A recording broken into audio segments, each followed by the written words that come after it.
Is a dictatorship better than democracy? Now, we've seen many cases of dictatorships in the past, and currently North Korea is one of them. As of today, most of the governments are democratic, and people think they are slowly turning back to dictatorships. Now, is a dictatorship better than a democracy? What's the impact on society and the people in each case? Let's find that out. First, let's define our terms. A dictatorship is a form of government where a single person or a small group holds absolute power, often without the consent of the governed. Dictatorships can be efficient because decisions are made quickly without the need for debate or consensus. However, this efficiency often comes at the cost of individual freedoms and human rights. In contrast, democracy is a system where power is vested in the hands of the people, typically through elected representatives. Decisions in democracies can be slower due to the need for discussion and consensus, but this system is generally more inclusive and protective of individual rights. To understand these systems better, let's look at some historical examples. One of the most well-known dictatorships was Nazi Germany under Adolf Hitler and the Soviet Union, which was under Joseph Stalin.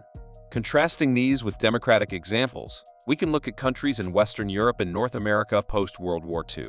Democracies in these regions have generally seen sustained economic growth, technological innovation, and high standards of living. Post-war recovery efforts, such as the Marshall Plan, helped rebuild these democracies economically, fostering long-term peace and prosperity. Turning to the present day, we can examine North Korea as an example of an extreme dictatorship. The government controls nearly all aspects of life, including the economy, media, and even personal freedoms. While the regime claims to ensure stability and security, the country suffers from chronic food shortages, human rights abuses, and international isolation. China, under the leadership of the Communist Party, presents a more complex case. It has seen unprecedented economic growth and lifted millions out of poverty. However, this growth has come with significant restrictions on freedom of speech, political dissent, and human rights. In contrast, contemporary democracies such as those in Scandinavia and Western Europe enjoy high standards of living, strong economies, and robust protections for individual rights and freedoms.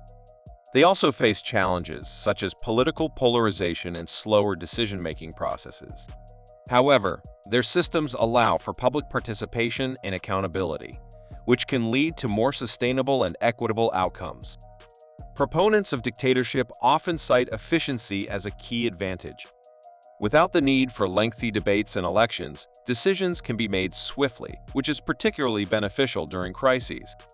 For instance, during the COVID-19 pandemic, some authoritarian regimes implemented strict lockdowns and mass testing rapidly, which helped control the virus's spread.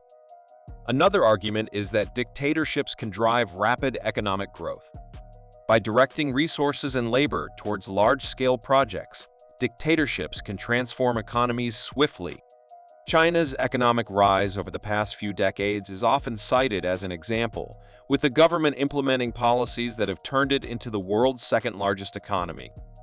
Democracies are better at protecting individual rights and freedoms. The rule of law, free press, and independent judiciary in democratic countries act as checks and balances against the abuse of power.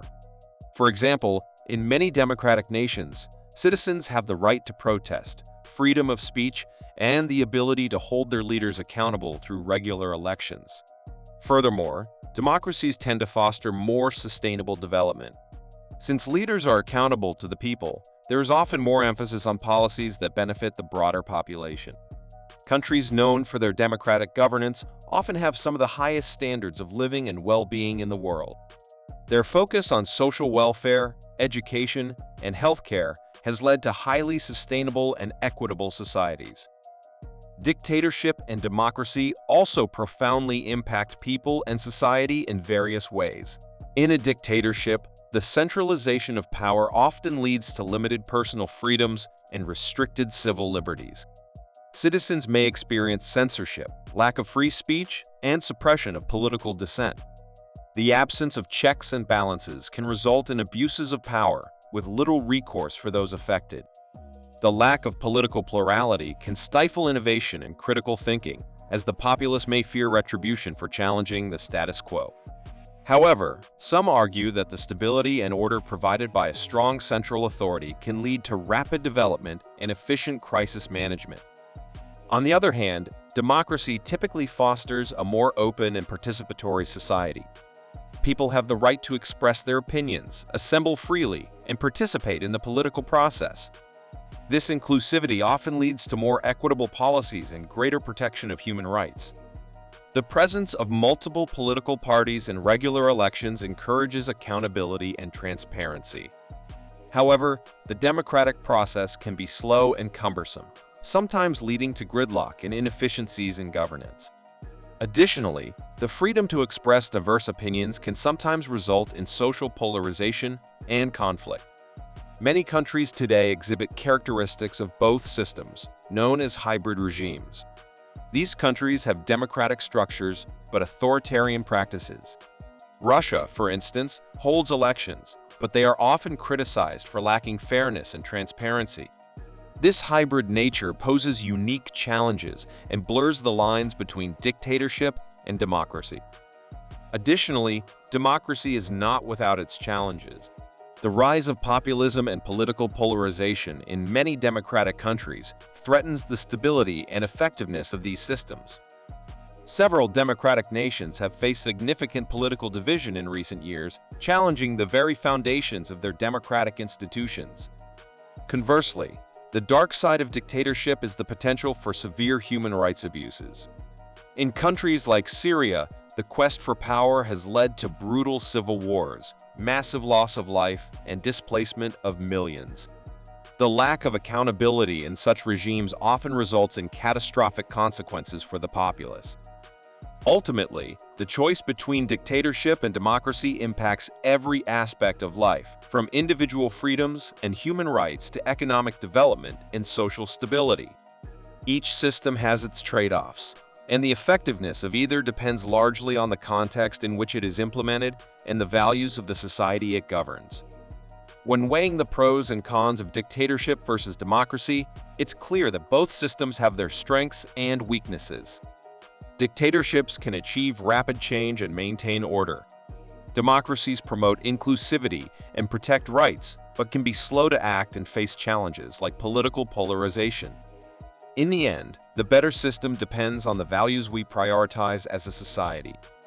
If efficiency and rapid development are paramount, a dictatorship might seem appealing. However, if individual freedoms, human rights, and sustainable development are more important, democracy appears to be the better choice. What do you think? Is dictatorship better than democracy? Let us know in the comments below. Don't forget to like, share, and subscribe for more thought-provoking content. Thanks for watching, and see you next time.